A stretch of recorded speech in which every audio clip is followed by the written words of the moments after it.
do capítulo ontem, onde a gente já finaliza aí. Nesse capítulo 6, então, vamos dar um exemplo do deadlock, que é você ter lá um processo precisando de algo que só outro processo pode dar. E esse outro processo também precisa de algo que o primeiro processo pode dar para ele. Como se fosse o Word precisa da impressora que está com o Excel. O Excel precisa do scanner que está com o Word. E nenhum dos dois consegue prosseguir no funcionamento normal desses processos. Essa que é a ideia de deadlock. Falou também que os recursos, os tipos de recursos, a gente pode ter preemptível ou não preemptível. E o deadlock, ele normalmente vai acontecer quando o recurso é não preemptível, né? Porque se o recurso é preemptível, eu posso retirá-lo. Então, geralmente, deadlocks acontece com recurso não preemptíveis, né? Aqui, recurso não preemptível, aquele que não pode ser retirado do atual processo sem que a computação apresente falha. Então, se o sistema operacional passa o uso da impressora para o Word, enquanto o Word não finalizar o uso da impressora, a impressora não pode ser tirada do Word. Então, por quê? Porque a impressora é um recurso não preemptível. Se fosse um recurso preemptível, aí eu posso tirar a impressora, poderia tirar a impressora do Word, e daí não iria ocorrer deadlock.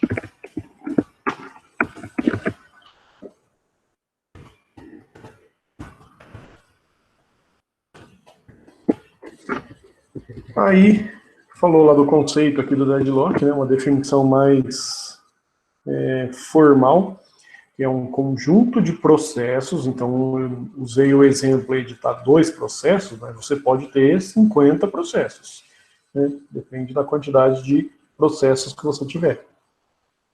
Então, o conjunto de processos está em deadlock se todo processo pertencente ao conjunto está esperando por um evento, que no caso é liberar o uso do recurso, e só outro processo pode fazer acontecer. Então, o Excel está esperando o Word soltar o uso da impressora. Mesma coisa com o uso do gravador, scanner e aí por diante. E tem algumas condições para deadlock, né? Condições de ocorrência do deadlock, quando que vai acontecer os deadlocks aí. As 4 condições aqui, ó, primeiro, condição de exclusão mútua. Exclusão mútua a gente já comentou aí, exclusão vem de exclusividade, né? Então, a condição de exclusão mútua fala que em determinado momento o recurso só pode ser usado por um único processo. Se ele só pode ser usado por um único processo, ou ele está associado com um único processo, ou ele está disponível para uso. Então, vamos supor que eu quero usar a impressora. Eu vou consultar, ver se eu posso usar ela. Ou ela está já sendo usada por outro processo, ou ela está disponível. Por quê? Porque a impressora é um recurso que precisa de exclusão mútua, precisa de exclusividade no acesso a esse recurso compartilhado, certo? Então, como primeira condição de exclusão mútua. Depois, condição de posse-espera. Aí, um processo que tem um recurso e já conseguiu o uso de um recurso, pode solicitar novos recursos. Então, por exemplo, o Word, que solicitou o uso da impressora, conseguiu o uso da impressora, ele pode, normalmente, solicitar o uso do scanner. Pode solicitar o uso de um gravador de CD. Então, se ele solicita isso daí, ele vai solicitar, se ele conseguir, beleza, senão ele vai esperar o recurso estar disponível para ele. Então, condição de posse espera, em determinado momento, um processo pode solicitar novos recursos à medida que vai fazendo o processamento à medida que esse processo vai sendo processado. Condição de não preempção, recursos que já foram disponibilizados para um processo não pode ser tirado forçosamente desse processo. Então, se o sistema operacional liberou a impressora para ser utilizada pelo Word, o sistema operacional não pode tomar a impressora do Word, porque senão vai ter problema. A impressora é um recurso não preemptível. Então, essa condição de não preempção vai falar que você não pode tirar essas coisas à força dos processos. E espera circular, que é o encadeamento aí, que é cada processo, né? O encadeamento circular, falando que cada processo precisa estar esperando de um recurso que só outro processo desse mesmo encadeamento pode fazer acontecer.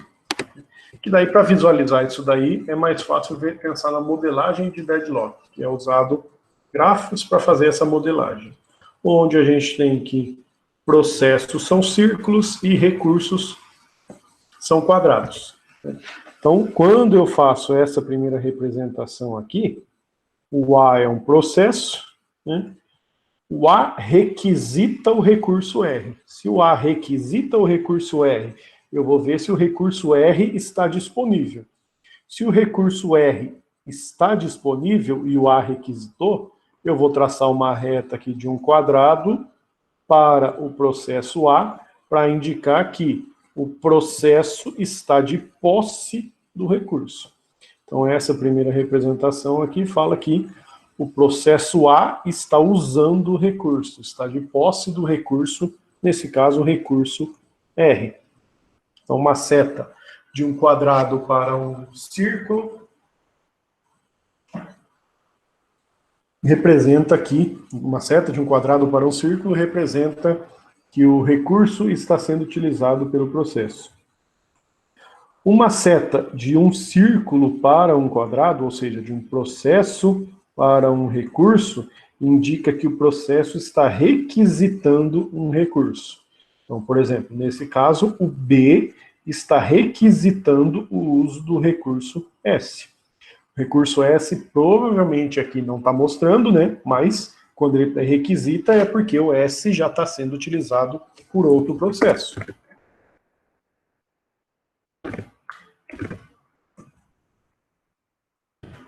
Então, B, segundo exemplo aqui, processo B, solicitando o uso do recurso S. E aqui eu tenho o que ele fala na última condição ali, ó, que é encadeamento circular. Ou seja, você tem um loop aqui, você tem um ciclo, né, que é essa representação das setas aqui, seguindo um ciclo. O que representa isso daí? O processo D está usando o recurso T. Vou tirar aqui a seta, vou colocar assim. O processo D, que é esse daqui, está usando o recurso S, o recurso T. Processo D está usando o recurso T. Processo C está usando o recurso U. Então, o recurso T está com o D aqui em cima, recurso U está com o C aqui embaixo. Só que o processo C também precisa do recurso T. O recurso T já está sendo utilizado pelo D. Então, o C requisitou o recurso T. Do mesmo jeito que o processo D aqui em cima requisitou o uso do recurso U, que já está sendo utilizado pelo processo C. Então, isso daqui que representa o deadlock, né? São dois processos, nesse caso aqui, o processo C está usando o recurso U, mas precisa do T. O T já está sendo utilizado pelo D, mas o D também precisa do U, que está sendo utilizado pelo C. Ou seja, você tem esse ciclo aqui, esse encadeamento circular, que é a representação do deadlock, né? Então aqui ele mostra primeiro como que é feito, como que é a posse de um recurso, como ele solicita, e essa terceira representação aqui é a hora que acontece o deadlock mesmo. E aí você tem uma representação aqui, nesse caso com 3 processos, né? Eu tenho o processo A, B e C. Cada processo tem um funcionamento diferente, ou seja, você poderia pegar esses processos como sendo Word, Excel e PowerPoint, né? Então, o processo A, ele precisa usar o recurso R e o S. O processo B precisa do S e do T. O processo C precisa do T e do R. Terminou de usar esses recursos, ele vai liberar o uso. Porque a hora que um processo precisa usar o recurso, ele solicita o uso, requisita o uso. Quando ele conseguir, ele vai usar. Ou seja, aqui, ó, nessa linha em vermelho, depois de requisitar os recursos, ele usa. Terminou de usar, libera. Né? E aqui eu tenho uma forma de escalonamento daí que vai ocasionar um deadlock. Por que é uma forma de escalonamento? Porque você tem 3 processos. Cada processo você tem aqui essas 4 linhas para serem executadas. Né? Processo A, B, C e o D. Aqui é uma forma de escalonamento na qual o sistema operacional colocou primeiro o A para executar, depois colocou o B, depois colocou o C. Terminou o ABC, foi de novo para o A, B e C. Aqui ainda pensando em sistemas operacionais interativos. Então eu vou executar um pouquinho do A, deu tempo, vou para o B, um pouquinho do B, deu tempo, vou para o C, e aí por diante. E no primeiro momento, como a ordem que eu vou executar é essa daqui, ABC, ABC, no primeiro momento o A vai fazer o que ele precisa fazer, que é essa primeira linha aqui, ó. Se o A executar a primeira linha, o A requisita o R. O A requisitar o R estava aqui embaixo, ó, ele não estava sendo utilizado por ninguém. Então eu vou traçar uma reta, uma seta do R para o A, que é isso daqui, representando que o recurso R agora está sendo utilizado pelo processo A. Depois, deu tempo, escalonei os processos, vou começar a executar a linha 2 aqui, ó. Vou começar a executar o B. Então eu salvo, falei, ó, no A eu fui até aqui. Na próxima etapa eu tenho que continuar de onde eu parei. Começo a executar o processo B. Processo B, a primeira linha dele requisita o S. O B requisita o S, é essa representação aqui. O S não estava marcado nenhuma seta antes, então quer dizer que o S estava disponível, traço uma seta do S para o B, para falar que o B conseguiu o uso, conseguiu requisitar. B requisitou o S e conseguiu a posse do S. Escalono, vou para a linha 3, vou executar o processo C. Né? Executando o processo C, primeira linha, C requisita o T, que é a última representação aqui. Ó. Então, mesma coisa, o T estava disponível, que é um recurso, o C solicitou, se o T estava disponível, ele conseguiu. Traço essa seta do T para o C. Então, estou nessa terceira etapa aqui, ó. Até aqui já foi. Volto a executar o A. O próximo passo de executar o A é essa segunda linha aqui, ó. Essa segunda. O A agora precisa requisitar o S, né? Que é o que ele está marcando aqui, ó. Nessa linha. O A requisitando o S, agora eu tenho essa seta aqui, ó. O S já está sendo utilizado por outro processo, só que o A vai como se fosse entrar na fila de próximo processo para usar o recurso S. A hora que o B terminar o uso do S, o A é o próximo cara da vez. Escalono, vou executar o B de novo, vou para a linha 5, B requisita o T, que é essa seta aqui. O T já está sendo utilizado pelo C, o B vai entrar na fila para usar o T também. Escalono, vou para o 6, que é o executar o processo C, C requisita o R, que é essa última seta aqui. Ó. Ao colocar essa última seta, acontece o meu deadlock aqui, o meu impasse. Por quê? Porque Porque você tem, de novo, aquele encadeamento circular, que é a representação do ciclo aqui, ó. Eu consigo traçar fazer um caminho saindo de R, indo para o A, do A eu vou para o S, do S eu vou para o B, do B eu vou para o T, do T eu vou para o C eu volto para o R. Isso é o meu encadeamento circular. Como eu tenho, além do encadeamento circular, além da espera circular, eu estou falando de recursos que são não preemptíveis, eu tenho a pós-espera porque um processo, por exemplo, A já tinha requisitado um recurso, pode requisitar novos. Eu tenho exclusividade no acesso, ou seja, os recursos só podem ser usados por um processo por vez. Isso me gera o meu deadlock, que é essa última representação aqui. Então, por que aconteceu esse deadlock aqui? Vou voltar para cá, tirar os riscos aí. Tem de novo essa representação, processo A, processo B, processo C. Cada processo é independente e faz coisas diferentes, né? O que eu faço no Word não é a mesma coisa que eu faço no Excel e aí por diante. Cada processo tem o seu comportamento diferente. O A usa uns recursos, o B usa outro, o C usa outro, e a ordem que ele usa isso daí também é diferente. O que vai acontecer? Se o sistema operacional não escalonar os processos de forma correta, pode gerar o deadlock. Porque aqui eu fiz, ó, ABC, ABC. Escalonei nessa ordem, executei. Um pouquinho do A, um pouquinho do B, um pouquinho do C. Depois A, B e C de novo. E isso me gerou o deadlock.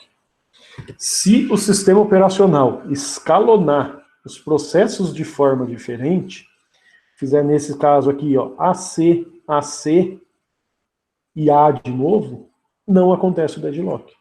Ou seja, depende do sistema operacional também a ocorrência de deadlock. Por quê? Se ele executar o A primeiro, o A vai requisitar o uso do R. Coloca essa seta. Depois, executa o C requisita o T. Essa seta aqui. Depois executa o A de novo, que é a linha número 3 aqui. O A agora vai requisitar o S e o A conseguiu, ó, nessa última imagem aqui, o A conseguiu os dois recursos que ele precisa, que é o R e o S. Então, quando eu colocar de novo para o A usar esses recursos, ele vai liberar. Ou seja, ele já usou os recursos e ele não precisa mais dele.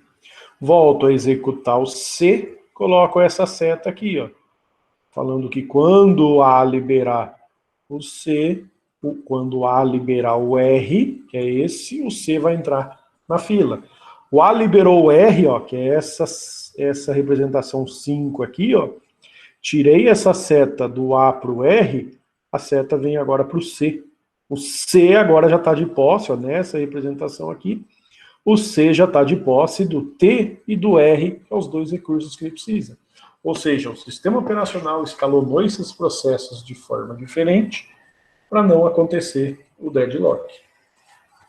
Mas isso ainda já é porque a gente já sabe o comportamento desses processos aqui. Eu sei que o A vai fazer isso, eu sei que o B vai fazer isso, eu sei que o C vai fazer isso.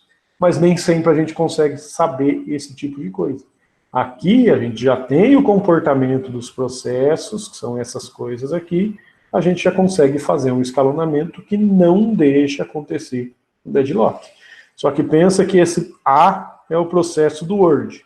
Eu abri o Word, eu não sei se eu vou salvar o arquivo no disco, né? O sistema operacional não tem como saber se a hora que eu abrir um arquivo do PowerPoint aqui, eu vou salvar o arquivo no disco. Não tem como saber se eu vou mandar o arquivo para a impressora.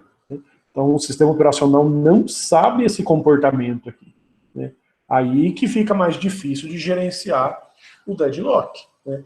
Então, uma das formas aí é você fazer essa modelagem, só que em tempo real, ou seja, à medida que a gente está usando e abrindo aqui os processos, por exemplo, o sistema operacional está tratando dessa modelagem para tentar prever se vai ter algum problema com esses processos abertos aí. Aí a gente tem 4 estratégias para lidar com o deadlock. Na verdade, é 3 estratégias. A primeira aqui é ignorar o problema. no próprio livro do Tannenbaum, ele fala dessa estratégia aí, porque ele fala que o deadlock é algo que vai acontecer. É algo difícil de ser tratado, é custoso, né? Às vezes, o tratar o deadlock, você precisa apertar o Ctrl Alt Del e finalizar o processo, e finalizar um processo leva custo, porque você pode perder coisas que você já fez no seu processo. Então, uma das técnicas que ele fala aí para tratar é ignorar, né? De não fazer nada, porque quando acontecer vai ser mais difícil de você tratar e se recuperar disso daí. Aí tem 3 estratégias para lidar com isso daí. Detectar que aconteceu e depois que aconteceu tentar me recuperar, não deixar acontecer, né, que ele chama aqui de anulação dinâmica, e se prevenir negando aquelas 4 condições necessárias. E agora a gente entra nessas 4 estratégias aí. A primeira, ignorar, basicamente, no livro até ele fala, ele chama desse ignorar como o algoritmo do avestruz, falando que o avestruz, na hora que está com medo, enfia a cabeça no meio da terra, né? Ou seja, para se esconder mesmo. Segunda estratégia, detectar e recuperar. Vamos supor que o sistema operacional vai tratando dessa modelagem aí, fazendo essa modelagem à medida que eu estou abrindo e fechando processos, né? Então, vamos até usar essa representação aqui, ó. Então, ele fala aqui, ó, processo A possui o recurso R. Então, na tarefa de vocês aí, está falando lá que, olha lá, utilizando o site, que é esse daqui, que é a hora que você abre ele aqui, abre uma nova aba. A hora que você abre ele é um site que você consegue fazer grafo online, então coloca criar novo diagrama, pode ser esse em branco mesmo, criar. Ele aparece aqui como se fosse um lugar para você desenhar esses diagramas, que é essa modelagem que a gente viu aqui. Então, o que dá para você fazer? Dá para a gente, a partir dessa representação aqui, construir o diagrama. Mas dá para fazer por aqui, ó, você clica no botãozinho, ele já desenha um círculo. Se eu escrevo alguma coisa aqui, processo A, ele já salva isso daí. Eu quero representar um quadrado, mesma coisa, recurso R, e aí por diante. Consigo traçar uma seta de um para outro, né? Falando que o processo está requisitando o recurso nesse caso. Então, no trabalho, vocês vão precisar, na atividade do fórum de hoje, vocês vão precisar usar isso daqui, fazer essa modelagem aqui. Mas para esse exemplo aqui já tem pronto, ó, né? Já está desenhado ali, só vou mostrando passo a passo. Então, ó, processo primeiro aqui, ó, processo A possui o recurso R. Possui o recurso R, processo A. Então, o processo A, que está representado aqui, possui o recurso R. Recurso R aqui. Traço a seta do R para o A. E o processo A, ó, requisita recurso T. Processo A requisita o recurso T. Agora que eu fui ver que parece que está errado isso daqui, ó. Requisita o recurso T, o T está aqui para o outro lado, ó, né? Vamos desenhar aqui separado isso daqui mesmo. Desenhar lá no simulador, no site ali que eu passei, ó. Então, o processo A possui o recurso R, requisita o recurso T. Então, A possui o R. Então, a seta vai ser ao contrário aqui, ó. Então, recurso R, puxa uma seta do R para o processo A. Olha lá. Que é essa primeira representação aqui, ó. Processo A possui o recurso R. O processo A também requisita o recurso T. Então, o A está requisitando um novo recurso, que é o recurso T. Recurso T. Se o A está requisitando o recurso, eu vou fazer uma seta do A para o T. Então, é essa seta representada aqui, do A para o T. Então, foi a primeira linha aqui, ó. Depois, processo B nada possui, mas requisita o recurso T. Então, Então, o processo B é um novo processo. Vou colocar aqui, processo B, nada possui, mas requisita o recurso T. Então, vou traçar uma seta também do B para o T. Certo? Terceira, processo C, nada possui, mas requisita o S. Então, processo C,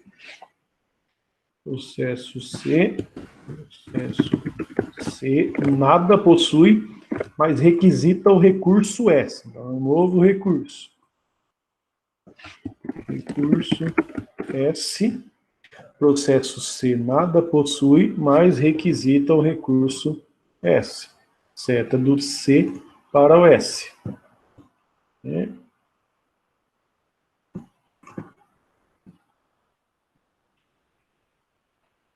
Já eu vejo isso daqui. Processo C requisita o recurso S. Processo D possui o recurso U. Um novo processo. Processo D possui o recurso U. Recurso U não está aqui. Então, crio um novo recurso. Recurso U. Processo D possui o recurso U. Então, a seta é do D, o recurso para o processo. Requisita S e T. Então, o D requisita S e T. O S está lá do outro lado, ó. Aqui. Só mexer aqui para não ficar por cima. Requisita o S e requisita o T. O T está aqui também, é uma outra seta. Fazer assim. Aqui. Depois, processo E possui o recurso T. Então, o E, processo E,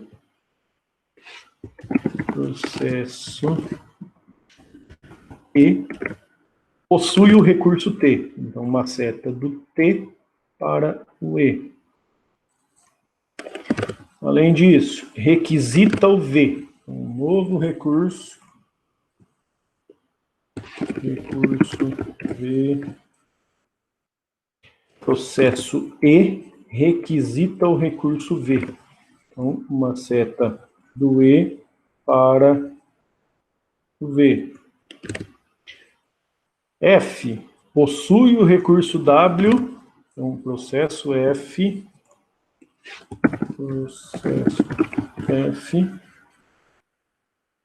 possui o recurso W e requisita. Então, possui o recurso W. Recurso W. F possui o W, então uma seta do W para o F. E requisita o recurso S. Recurso S está lá em cima, aqui. Ó. Então, uma seta, esse daqui, lá para cima. Depois, o último, processo G, possui o recurso V. O recurso V estava aqui já, não estava? Não. Está aqui, processo G, então, processo G possui o recurso V, então uma seta do recurso para o processo. E requisita o U, requisita o recurso U, o processo aqui. Então, requisita uma seta aqui para cima. Aí ele pergunta isso aqui, ó, esse sistema está em deadlock? Tem como saber isso daí? Vou tentar dar um menos um aqui, assim. A gente arruma isso daqui. Aí, olhando por essa modelagem do jeito que está aqui, fica mais difícil de você entender isso daí. Lógico que, se ela tivesse desenhada bonitinha igual isso daqui, é bem mais fácil. Né? Só que aí, por exemplo, se você vai mexendo aqui, às vezes você consegue melhorar essa representação. Né? Qual que é a ideia aqui? Eu tenho que achar um ciclo. Né? Então, por exemplo, esse ciclo pode estar entre esses processos aqui, ó. Já dá até para perceber algo parecido com isso, ó. Ó, o recurso aqui em cima, vamos ver se assim melhora. Aqui. Tá vendo que dá para ver mais ou menos aqui, ó. Do T aqui, vem uma seta, passa pelo processo E, passa pelo V, G, U, D, volta, ó, tem aquela seta ali, ela volta para o T. Né? É uma seta aqui que sai do D e vai para o T. Então, ele está em deadlock nesse caso aqui, ó. Essa representação aqui, agora que eu fui ver que acho que não é a mesma, eu falei que estava errado ali, por isso que eu construí, ó. Mas se você tem uma representação desse tipo aqui, como saber que está em deadlock ou não? É um encadeamento circular, ó. Partindo dessa representação aqui, você tem esse ciclo nessa ordem aqui, ó. Ou seja, um processo, um recurso, um processo, um recurso.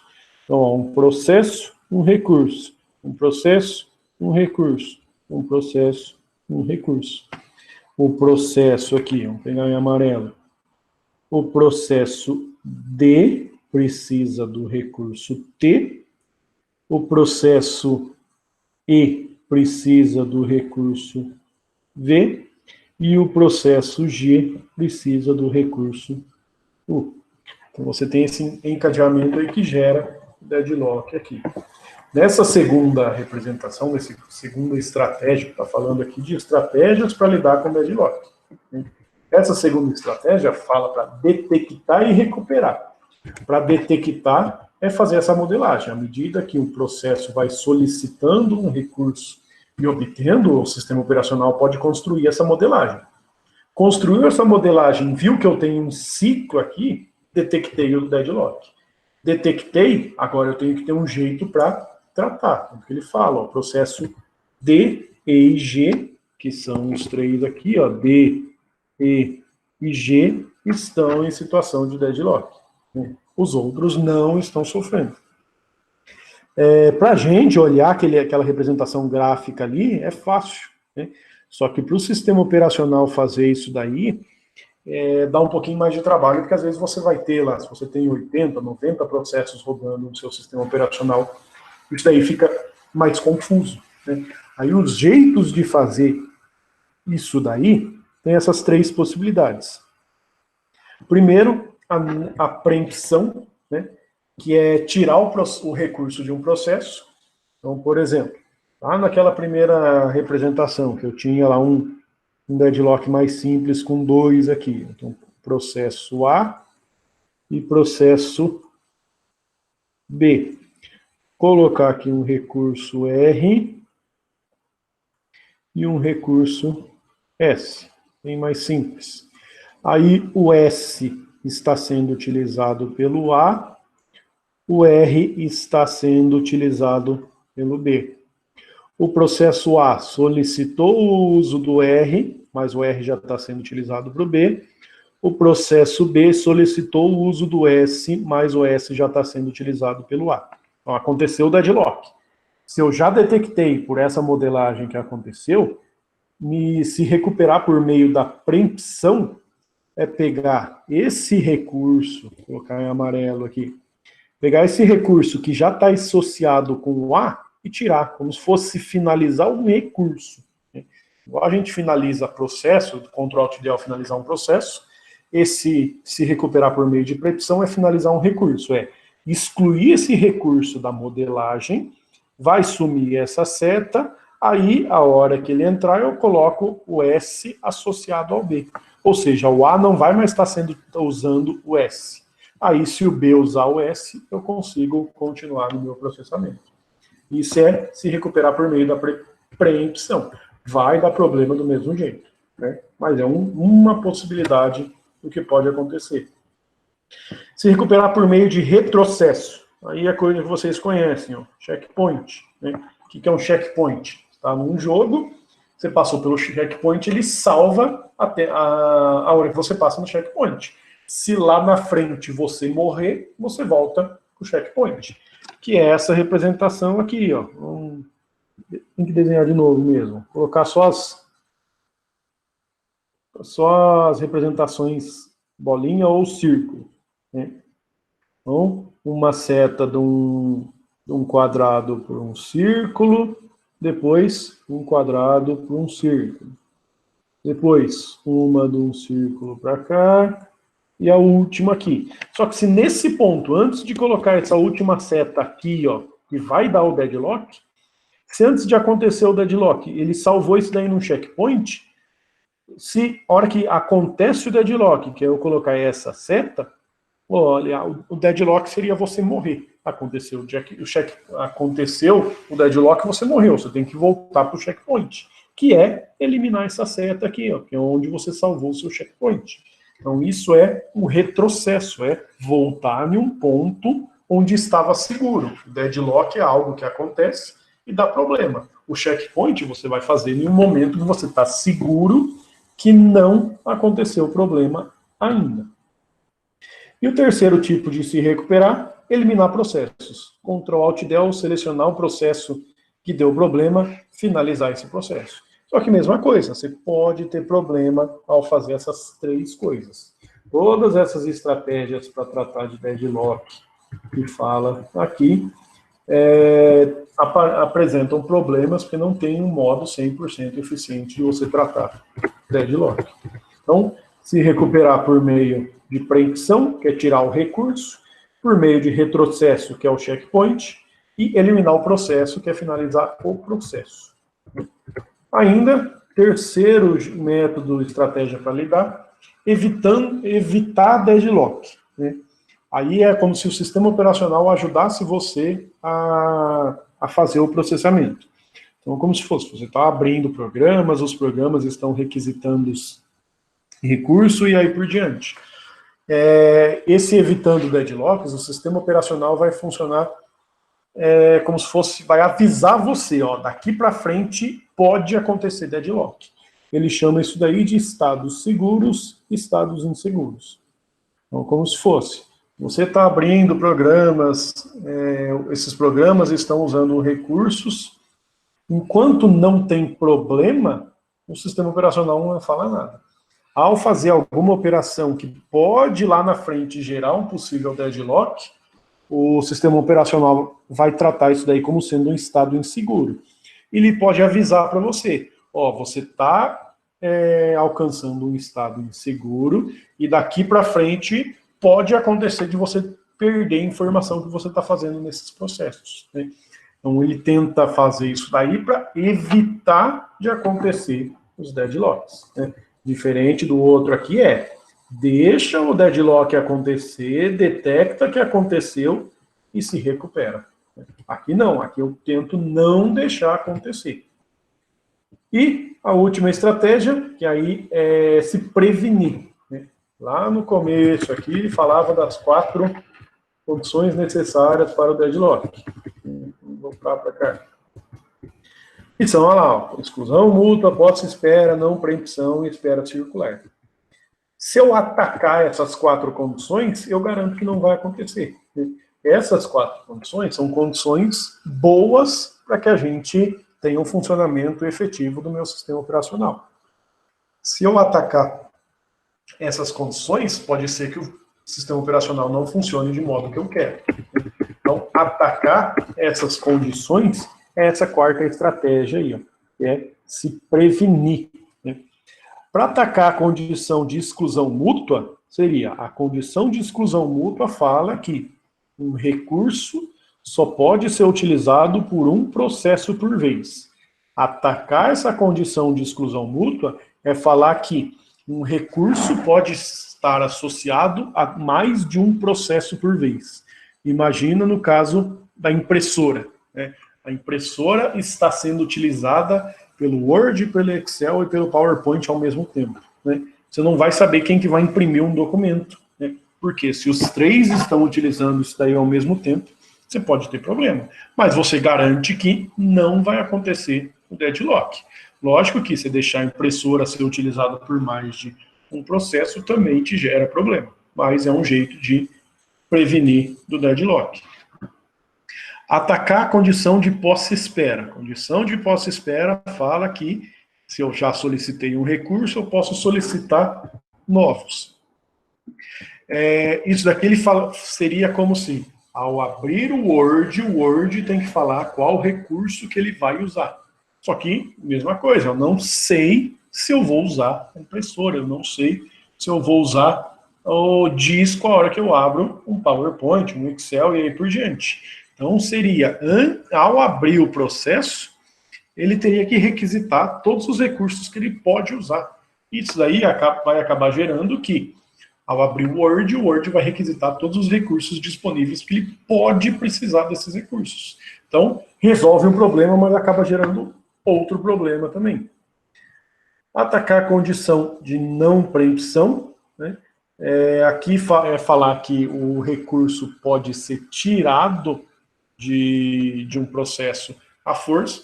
Aí entra a parte da virtualização dos recursos, que é como se fosse a impressora é um recurso físico. Só que se eu crio como se fosse um processo único que faz a comunicação com a impressora, quando o Word quiser imprimir alguma coisa, o Word vai se comunicar com esse processo e esse processo que vai mandar imprimir, que é o que acontece no sistema operacional. Se você tem lá o Word, o PowerPoint e Excel querendo imprimir, você tem um processo específico aqui, só esse processo que pode requisitar a impressora. Quando o Word quer imprimir, ele se comunica com esse processo. PowerPoint quer imprimir, também se comunica com esse processo. Aí eu garanto que não vai acontecer deadlock com a impressora, no caso. E atacando a condição de espera circular, né? Que aí é falar que eu só posso ter um recurso por vez, né? Só que se eu só posso ter um recurso por vez, eu não poderia, por exemplo, salvar um arquivo no disco e, ao mesmo tempo, mostrar ele no vídeo, porque você tem dois recursos compartilhados, dois recursos de entrada e saída. Não pode acontecer coisas desse tipo. Então, também recurso inaceitável aí. Aí, posso pensar também na hora de atacar a espera circular, fazer como se fosse um número de sequência dos recursos, então, essa representação aqui do 1 ao 5, e falar que para solicitar o recurso 5, você tem que ter passado pelos outros recursos aqui. Então, se eu preciso da impressora e do CD, se eu não conseguir a impressora, eu não vou solicitar o CD-ROM, porque eu tenho prioridade aqui, ó. Se um processo precisa do 2 e do 3, ele só vai solicitar o 3 quando ele conseguir o 2. Então você ataca essa condição de espera circular para falar que você tem prioridade nesses recursos, e você só vai conseguir o de maior prioridade quando você conseguir o de menor prioridade. Então são meios de evitar o deadlock, de se prevenir de acontecer isso daí, atacando as 4 condições básicas lá. Aí no livro ele até comenta de outros 2 tópicos aqui, que é o bloqueio em 2 fases e a inanição, que são outros tipos de problema que pode acontecer derivados do deadlock, né? Mas são problemas mais específicos aí que a gente não vai entrar no caso, certo? Acabou o 6 aí, ó, 2 aulinhas só para ele. Voltando para cá, ó. O que eu coloquei lá de tarefa, utilizando o site lá que faz essa modelagem, fazer a modelagem do problema da aula passada. Na aula passada, ou na aula de ontem, era você falar um exemplo de processos que estão em situação de deadlock e descrever o porquê que ele estaria em deadlock. Agora você faz essa modelagem, ou seja, criando essa representação desse jeito aqui, certo? Tinham perguntado lá, não é mesmo?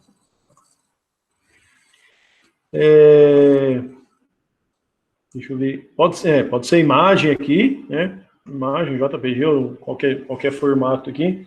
Eu estive presente na aula passada, faz uma modelagem aí de uma situação real, né? Então, se você, por exemplo, abrir aqui o PowerPoint, abrir um outro programa, o PowerPoint está requisitando, salvando no disco, o Excel também está salvando no disco, ou usando outro recurso de uso exclusivo, né? O disco é um deles, e você monta essa modelagem, descreve ela, né? Daí, se você não fez na aula passada, você precisa descrever essa modelagem no exercício também, não é só a imagem.